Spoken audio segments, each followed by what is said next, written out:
자, 독해에서 어려운 질문을 계속 피하시면 사실 여러분들에게도 좋지 않습니다. 그 이유는 인류의 문명은 바로 글로써 정보가 전달이 됐잖아요. 그런 것들을 여러분들은 계속 버리고 있을 수밖에 없거든요. 만약에 모든 사람들이 어려운 질문을 피하고 쉬운 이야기만 했다면 인류의 문명은 존재하지 않았을 겁니다. 그 정도로 영어에서의 독해는 우리들에게 정말 중요한 부분일 수밖에 없어요. 토끼시 쓸데없는 짓만 하지 않으면 됩니다. 다시 말하면 우리가 정보를 얻고자 하는 것이 하지 문법이나 구문 독해를 배우려고 하는 것은 아니거든요. 이것은 본질이 아니라 껍데기입니다. 그래서 이런 것들을 하느라 쓸데없이 낭비하지 마시고요. 또 하나는 여러분들 생각에는 어떠한 과학적인 거나 철학이 어렵다고 생각할지 모르나 물론 그럴 수 있습니다. 소설 같은 이야기가 더 해석하기 난해할 수 있어요. 그러한 지문도 피하지 말고 읽어줘야 여러분들이 익숙하게 돼서 훨씬 더 편하게 독해를 할 수 있습니다. 2023년 그런 이야기를 하죠. 칩이란 게 있고 이 칩을 인간의 두뇌에 넣을 수 있다면 얼마나 좋겠는가. 그러나 사실 지금까지 역사상 우리 인간은 칩을 머리에 넣었습니다. 그게 바로 책이죠. 책을 통해서 우리는 2000년 전에 있었던 정보를 또는 100년 전에 있던 정보를 우리는 계속 업그레이드 시켜왔어요. 이 사람한테 직접 들은 이야기는 아니에요. 반드시 책을 통해 들었죠. 우리는 우리 스스로를 칩을 넣어서 훨씬 더 훌륭한 또는 미래에 대한 설계를 할 수 있었던 것은 바로 책이라는 칩이 있었던 거죠. 자, 그런 의미에서 한번 중앙대 편입용어를 한번 다시 한번 보도록 할 건데요. 이 지문이 어려운 이유는 뭘까요? 사실 구조는 어렵지 않아요. 간단합니다. 그러나 단어가 어려워요. 보니까 단어가 다 쉬운데? 그렇지만 이 스파이크 같은 단어 이거는 알 수가 없어요.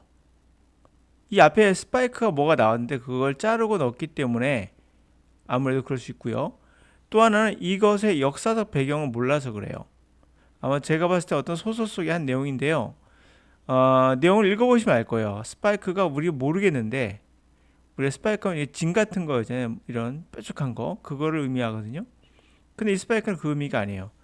누가 봐도 이거는 불황자들을 모아놓는 어떤 숙박시설, 감옥 같은 곳이에요. 감옥 같은 곳. 자, 여기서 제가 스파이크라는 단어를 여러분들이 사전에도 없는 단어예요. 그러나 이 문맥에서만 우리 이 단어를 찾아낼 수 있습니다. 물론 역사를 뒤져서 소설을 뒤져서 이 단어가 어떤 뜻인지를 어느 정도 감은 잡을 수는 있어요. 그럼 문장 안에서도 그런 거 없이도 스파이크가 감옥 같은 거구나를 충분히 알 수 있는 그런 글입니다. 그럼 우리가 소설을 읽는다는 것은 이 단어를 정확히 모른다 하더라도 해석하는 데는 지장이 없구나를 알 수가 있죠. 그런 스파이크가 이젠 감옥이 될 수도 있구나를 알 수 있습니다. 오래전 옛날에 영국은 불황자를 위한 감옥을 만들었던 거죠. 이 감옥은 노동을 시키는 그런 곳으로 알고 있습니다. 이런 건 모른다 하더라도 이걸 통해서 스파이크가 감옥이라는 것을 문장을 통해서 여러분들은 간접적으로 배울 수 있는 거죠. 한번 읽어볼까요? 제가 말했던 소설이 어려운 부분은 이런 것들이에요. 역사적인 배경을 갖고 있으나 실제로는 요즘에 쓰이지 않는 단어들이 있는 거죠. 예를 들어 18세기나 17세기에는 쓰인 단어가 지금 안 쓰일 수 있는 거죠. 바로 스파이크가 대표적인 예라 볼 수 있겠습니다. 자, we leaned against the wall, smoking, and the tramps began to talk about Spike. They had been recently. 자, 우리는 벽에 기대서 담배를 피우고 있었다. 그때 트램스, 불황자들이 대화를 시작했다. 스파크에 관해서. 그들이 최근에 있었던 바로 불황자들이 모여있는 감옥 같은 곳이죠. It appears from what they said that all spikes are different. Each with its peculiar merits and demerits. And it is important to know these when you are on the road. 그들이 말하는 것로부터 모든 스파이크가 다르다는 것을 우리가 알 수 있어요. 각각은 그 독특한 장점과 디메리트, 단점들이 있다는 거죠. 중요한 것은 이것을 아는 거예요. 당신이 길가에 있을 때 이것을 아는 거. 다시 말해 불황자니까 돌아다닐 거 아닙니까? 그럼 어디 스파이크가 좋다라는 걸 알 필요가 있다는 거겠죠. Old hand will tell you the of every spike in the country. 여기서 old hand 같은 단어, 이런 단어도 우리에게는 익숙하지만 늙은 손이잖아요. 이런 것들이 소설 속에서는 바로 나오게 됩니다. 여기서 아무래도 우리가 상상의 나를 펴본다면 경험이 많은 사람이라고 볼 수 있겠죠. 경험이 많은 사람이 여러분들에게 말해줄 거예요. 모든 스파이크, 그 나라에 있는 모든 스파이크에 관해서. As it A, you are allowed to smoke. 담배는 필 수 있지만 there are bugs in the cell. 그 감옥에는 버그가 많아, 벌레가 많아. B에는 이 스파이크는 the bed is comfortable but the porter is a bully. 침대는 편안하지만 porter, 짐꾼, 뭐 도와주는 사람, 이 짐꾼들 대부분 문 앞에 있잖아요. 그래서 수위란 말 됩니다. 수위가 좀 나쁜 놈이야. bully, 괴롭히는 사람이다. C 스파이크에서는 they'll let you down. 너를 early, 아침 일찍 내보내 주는데 밖에 나가게 해주지만 T는 정말 undrinkable, 마실 수가 없어.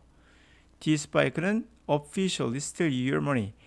공무원들이 넣을 걸 뺏을 거야, 돈을. 만약 네가 갖고 있다면. And so on, 기타 등등. interminably, terminate 하면 그러니까 끝나는 거죠. 이니까 끝나지 않았다는 얘기죠. 계속되었던 이야기는. 결국은 독특한 특징들을 말해주고 있죠. peculiar, 독특한, peculiarity, 독특한 특징들. 1번이 되겠죠. 이건 equal이에요. equal이 평등한 거죠. 그 단어에 인 붙인 거예요. 그래서 inequality 하면 평등하지 못하다, 부당함, 불법적인 행위 이런 말이고요. 피규레이션이 피규어를 생각하시면 돼요. 피규어를 함께 피규어를 만들어간다. 그래서 형성 또는 뭐 구성, 배치 이런 말이고요. 네오란 말 아시죠? 새롭다 뜻이거든요. 영, 새로운 거. 그래서 뉴터널리 하면은 새로운 건데 계속 가는 거. 다시 말해서 어렸을 때 어떤 특징이 나이 들어도 그대로 남아있는 걸 뉴터널티라고 합니다. 물론 정답은 1번이 되겠죠. 자, 이것이 소설일수록 왜 어려울까요? 현재 쓰이지 않는 단어들이 나온다는 거예요. 그렇다 하더라도 읽는 데는 지장은 없다는 거죠. 우리가 그렇게 해서 언어를 배우는 겁니다. 아, 스파이크라는 단어가 우리가 알고 있는 진 같은, 목 같은 이런 건데 이게 옛날에는 감옥과 같은 거로 쓰였구나. 불황자들이 모이는 그것을 우리가 알 수 있었죠. 물론 사전에는 안 나와요. 그 다음에 나왔던 단어 중에서 올드핸드 같은 거 우리가 충분히 예상할 수 있는 단어였죠. 이건요. 올드핸드. 아마 제 생각에 스파이크가 이 못이 벽에 달려서 못 나가게 해서 스파이크라고 부르지 않았을까라고 추측은 해봅니다. 올드핸드처럼요. 네, 이 정도만 하도록 하죠. 자, 이렇게 해서 우리가 독해라는 것은 무엇인가 생각하면 우리에게 머리에 칩을 넣어주는 존재다. 그러므로 어려운 질문 나가면 도망가지 마시고 쓸데없는 짓 하나가 포기하지 마세요. 끊어읽기나 구문독해나 문법이 더 어려워요. 단어보다. 그러므로 이런 거 하시라고 여러분 스스로의 능력을 망치지 마시고 이것만 안 하시면 돼요. 그러면 50% 먹고 가는 겁니다. 네, 오늘 여기까지.